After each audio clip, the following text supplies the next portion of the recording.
La Mesa de Seguridad y Justicia, que se encuentra conformada por sociedad civil, entidades internacionales, entre otros actores, entregaron una propuesta de iniciativa de ley para reformas al Código Penal. Estas enfocadas en la aplicación de prisión preventiva y la conversión de penas a días cárcel. Tratar de solucionar un problema que se da hoy con la conversión de las penas de multa a días cárcel. Creo que ustedes escucharon, tenemos casos en que la conversión de la multa, no obstante que la persona ha cumplido ya con los años de prisión a las que fue condenada, esa multa se les convierte a días cárcel y aún poniendo el máximo de conversión, que son 100 quetzales por día, nos encontramos con casos paradigmáticos. Uno de ellos es una persona que por la conversión de la multa tiene que sufrir 1.200 años de prisión casi. Personas que son de otras nacionalidades, especialmente mujeres que están detenidas, tienen multas, por ejemplo, de $900,000, que convertidas a quetzales las hace que van a pasar en prisión 30 o más años, cuando a veces un violador o un asesino cumple 10 años de prisión y va para afuera. Hemos escuchado y nos han llevado casos en los que existen personas de escasos recursos, que yo les llamo, con respeto a estas personas, reos olvidados, porque han sido condenados, ya han cumplido la pena de prisión a la que fueron sentenciados, y sin embargo todavía continúan detenidos. El presidente de la Mesa de Seguridad, el abogado Oliverio García Rodas, señaló que dentro de las propuestas está que se pueda realizar el embargo de los bienes de la persona o buscar medidas que no violenten el derecho de la libertad a las personas que cumplieron la parte de la sentencia. La propuesta será analizada por la Comisión de Derechos Humanos del Congreso de la República con el fin de presentarla como iniciativa de ley ante dirección legislativa.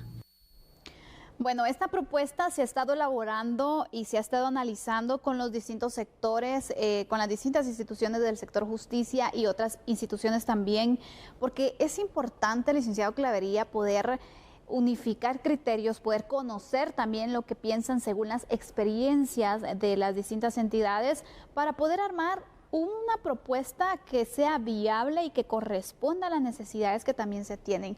Me parece interesante esta modificación que se quiere hacer al Código Penal en el tema de las multas, porque lo hemos hablado aquí. En muchas ocasiones las personas cumplen incluso condenas, pero no pueden salir de prisión porque no logran cancelar la multa, que a veces se impone de unas cantidades exageradas. Fíjese que uno de los graves problemas que se ha cometido en el país es que se ha permitido que en algunos momentos se hagan modificaciones a leyes o se propongan leyes, especialmente ley contra el lavado de dinero, ley contra el terrorismo y otras leyes que efectivamente tienen multas sumamente altas en dólares, que al convertirlas a quetzales, como dice el licenciado Oliverio García Rodas, efectivamente se tienen que cumplir 30 años más, lo cual no solo es ilegal, sino que injusto. Claro. Porque ya cumplieron con la pena de prisión establecida en sentencia firme.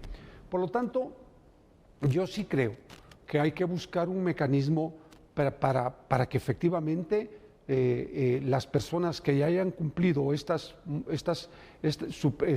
la prisión puedan pagar las multas de distintas formas. Primero, bajarles, pero segundo, buscar alternativas de pago, porque no todo el mundo tiene dinero. Claro. Imagínese usted menos después de un proceso penal. Claro. Imagínese usted una persona que está detenida por lavado de dólares, por lavado de dinero, y que tiene que pagar $90,000 o $500,000, multiplícalo por 8. Está hablando usted de 4 millones de quetzales. Una persona posiblemente ha sido un testaferro o una persona que fue simplemente utilizada, un cómplice, claro. Y por lo tanto tiene que pagar una cantidad que es imposible para ellos. Y en este caso, si no lo pueden pagar, dividámoslo en 100, que serían los 100 quetzales diarios, en el máximo que podrían pagar, claro, por día en un día de cárcel, es decir, el equivalente. Entonces, ¿cuántos años tienen que pasar esa persona? Pues imagínese. ¿Y qué ha pasado, de hecho? Claro que ha pasado, como muy bien lo planteó el licenciado Rodas. El problema es que efectivamente hay que buscarle una salida. Desde luego, vuelvo a lo mismo que siempre he planteado, Sandy. Creo que hay que nombrar una comisión de juristas que efectivamente primero entiendan el tema a la perfección y que se le dé participación a jueces y magistrados para poder tener una retroalimentación y entonces hacer las modificaciones que en derecho correspondan, pero ajustadas a la realidad del país. Sí. Porque el grave problema que hemos tenido es que simplemente nos han impuesto leyes o hemos copiado leyes, pero sin ajustarlas a la realidad en Guatemala, y al final resultan siendo inoperantes. Exacto. Y esa es la tragedia más grande que estamos viviendo hoy, y lo vemos en muchísimas leyes que se están aplicando y que tienen que modificarse en los años venideros. Y es que ese es el punto, porque por ejemplo, la situación y la realidad del país va cambiando constantemente. Hablábamos de incidencia criminal, las incidencias criminales también van modificándose, y es necesario también que las leyes se vayan actualizando, porque no es el mismo contexto bajo el que fue creada cuando se creó el Código Penal. También en el Código Procesal Penal hay otros temas que se están evaluando, que considero también oportuno que se pueda realizar el análisis correspondiente y poder entonces plantear las mejoras a las mismas para que sea operativa una ley. El derecho es cambiante. Claro. El derecho va cambiando conforme la sociedad va cambiando, porque es parte del ser humano. Entonces, no entenderlo es bien complicado y pretender dejarlo estático. Por eso es que tenemos los problemas que tenemos hoy de hacinamiento y de injusticias que se dan en el sistema carcelario del país, porque efectivamente tenemos muchas o algunas leyes, especialmente en el ramo penal, que tienen que sufrir cambios de fondo, modificaciones de fondo. Y en esa línea yo estoy del criterio de que efectivamente hay que buscar alternativas. ¿Cuáles? Va a depender de la propuesta que haga esta comisión, y conjuntamente con la de modernización del sistema penal en Guatemala, y de los criterios, tomando en cuenta los criterios de varios jueces para determinar lo que más convenga a los intereses del país. Definitivamente, eso va a ser muy importante, y de verdad que qué bueno que también el tema se esté tratando, licenciado Clavería, porque ¿cuántos años han pasado y cuántas personas, de hecho, han sufrido esta situación y están viviéndolo?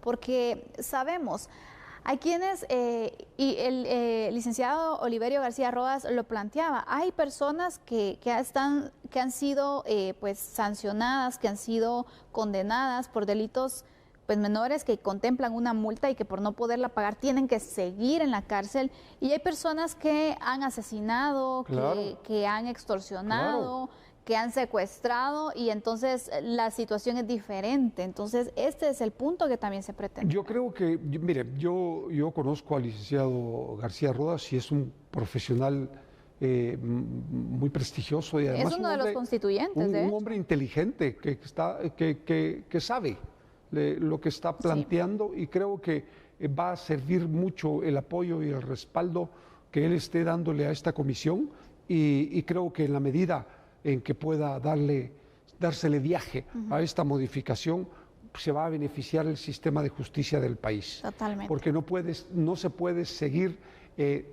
pretendiendo actuar de manera legal, cometiendo graves ilegalidades. Así es. Vamos a ir con unos datos también sobre este tema, porque es relevante poder enfocar también ciertos puntos.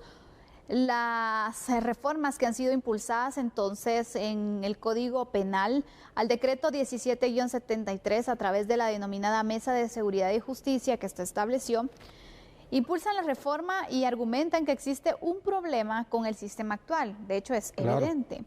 Personas reciben una sentencia condenatoria en prisión y les imponen multas que son exorbitantes. También argumentan que al no contar con los recursos para pagarlas se convierten en multas a días de cárcel, lo que extiende significativamente la privación de la libertad. Lo que hemos planteado y que es importante también poderlo destacar. Hay que mencionar también que los proponentes de la ley argumentan que la conversión de la multa a días de cárcel hace que muchas personas vean violado su derecho humano a la libertad, porque recordemos, tienen derechos todavía. La reforma contempla como posible solución el embargo de los bienes de la persona, por ejemplo, para poder pagar de cierta forma esa multa, o buscar algunas medidas para que no se violente el derecho a la libertad de quienes cumplieron la parte de la sentencia que comprende la prisión. El documento también propone que las multas sean acordes a la capacidad de pago de cada individuo y plazos para hacer efectivo el pago, es decir, un convenio de pago que se puede establecer. Pero sí, es increíble. La otra vez analizábamos un tema de un caso sobre lavado de dinero, que creo que es el que se puede acoplar bastante bien a esta situación, y veíamos que aunque por un mismo monto, por ejemplo, 2 millones de quetzales que han sido lavados y que sean 3, 4 personas que sean acusadas por este tema, las 3, 4 personas van a tener que pagar la multa del equivalente de los 2 millones de quetzales que se han lavado. Entonces, imagínense ustedes, vemos que realmente, pues, que una persona estuvo involucrada de cierta forma, pero no con el total del dinero, pero igual tiene que pagarlo. Entonces aquí vemos el claro ejemplo de por qué hay personas que pasan años en la cárcel y que la familia se pregunta, ¿pero por qué? Y también es una violación a los derechos humanos. Por eso es que es tan importante esta modificación, pero partiendo de la base de buscar alternativas. Ahora, en lo que yo sí creo es que efectivamente las multas no pueden desaparecer. No. Pero lo que sí hay que hacer es bajarlas, porque efectivamente en el tema que más se ve es en el tema de lavado de dinero. Así es. Porque la multa normalmente es igual a lo lavado. Y esto, si una persona lavó 5 millones de quetzales, imagínese tener que cumplir 20 años más pagar los 5 millones de quetzales, ¿cómo? Es decir, es muy difícil, por lo tanto... Equivalente a una cadena perpetua. Claro. Entonces, yo creo que hay que buscar alternativas en las que se bajen las multas y que los jueces puedan negociarlas. Los abogados defensores puedan negociar esas multas, ya sea con un embargo de bienes o con pagos parciales. Yo no sé, como muy bien lo están planteando ellos. Creo que por ahí hay que ir, sí. Porque lo que sí hay que hacer, Sandy, es detener este tipo de injusticias que se producen en el propio sistema penal guatemalteco. Así es, veremos entonces cómo queda el proyecto final. Va a ser importante que la población también conozca, porque también se han dado ciertas informaciones o la gente lo ha interpretado de cierta forma que no ven el beneficio que podría tener. Recordemos, en cualquier momento y por cualquier situación, una persona puede estar desde un hecho de tránsito, por ejemplo, que se imponga una multa y la persona no lo pueda pagar, tiene que pagar con cárcel. Desde hechos como estos vemos la necesidad de poder analizar esta ley y proponer una reforma que se vaya adaptando también a la realidad guatemalteca. Vamos cerrando el análisis y ahora continuaremos con otra información.